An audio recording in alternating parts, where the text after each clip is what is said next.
जांच में शामिल नहीं हो सकते हैं प्रज्वल रेवन्ना। मैं अभी बेंगलुरु में नहीं हूं, ये प्रज्वल रेवन्ना का बयान है।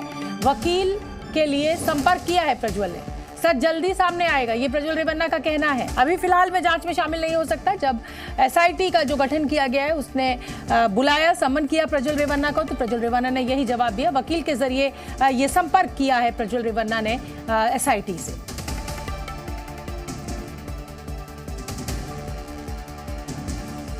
प्रज्वल रेवन्ना पूर्व प्रधानमंत्री एचडी देवेगौड़ा के पोते हैं। मैं अभी बेंगलुरु में नहीं हूं। ये अपनी जो चिट्ठी है उसको सोशल मीडिया प्लेटफॉर्म एक्स पर पोस्ट किया है।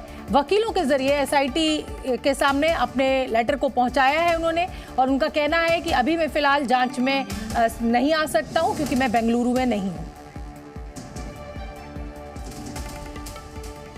सेक्स स्कैंडल केस में पूर्व प्रधानमंत्री एचडी देवेगौड़ा के विधायक बेटे एचडी रेवन्ना और सांसद पोते प्रज्वल रेवन्ना की मुश्किलें बढ़ती जा रही हैं।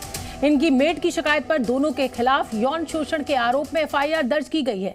अब एसआईटी ने केस की जांच के सिलसिले में दोनों आरोपियों को नोटिस भेजा है और पूछताछ के लिए बुलाया है।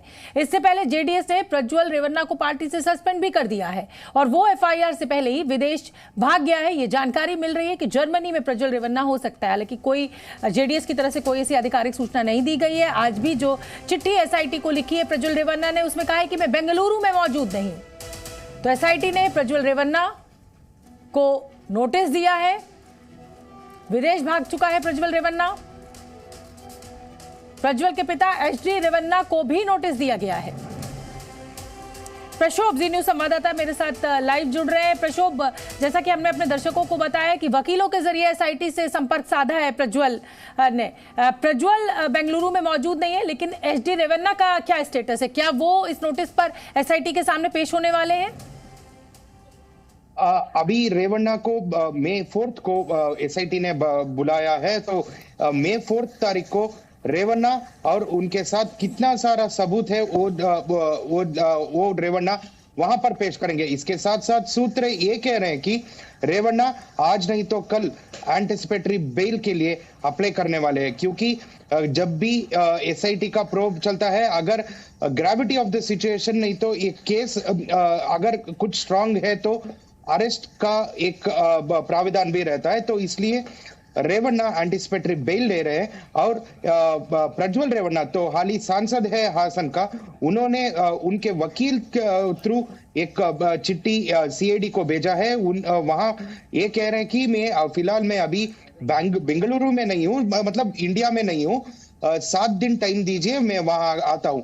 और सोशल मीडिया में पहली बार प्रज्वल रेवन्ना ने रिएक्ट किया है, ट्रुथ विल प्रिवेल, मतलब सत्यमेव जयते ऐसा कुछ लिखा है। पर ये कौन सा तरीका सत्य है वो अभी इन्वेस्टिगेशन के बाद ही पता चलता है। शोभना, बिल्कुल प्रशोभ, कुल मिलाकर 2976 के करीब ये सीडीज हैं, ये सेक्स टेप्स हैं जो अब सामने आ गए हैं। उसके बाद एसआईटी का गठन भी सरकार के द्वारा कर दिया गया है। प्रज्वल रेवन्ना कह रहे हैं कि साहब मैं अभी बेंगलुरु में नहीं हूं, लेकिन और भी जो लोगों से आप बात कर रहे हैं उनका क्या कुछ कहना है प्रज्वल रेवन्ना को लेकर?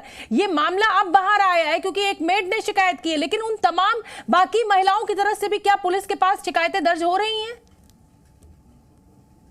जरूर हो रही है, क्योंकि अभी एक स्पेशल केस हुआ है, तो इसलिए कौन कहाँ जाता है। और ये एसआईटी में ज्यादातर महिला पुलिस है, तो इसलिए है कि अगर कोई शिकायत है या कंप्लेंट देना है, पुलिस ही वहां पर जाएंगी। तो इसलिए अभी तक पुलिस सोर्सेस ये कह रही कि अभी तक 4 से 5 कंप्लेंट्स आ चुकी है।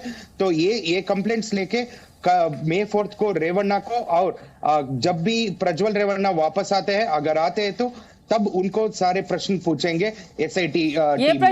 प्रशोभ, आपने जो अंतिम लाइन की ना कि अगर वो आते हैं, बिल्कुल, क्योंकि ये एक बड़ी बात है, लेकिन कब तक भागेंगे, कहां भागेंगे? सांसद है और दूसरा कानून के हाथ बहुत लंबे होते हैं, ये मैं और आप भली बात ही जानते हैं। फिलहाल के लिए प्रशोभ बहुत बहुत धन्यवाद आपका इस पूरे अपडेट के लिए।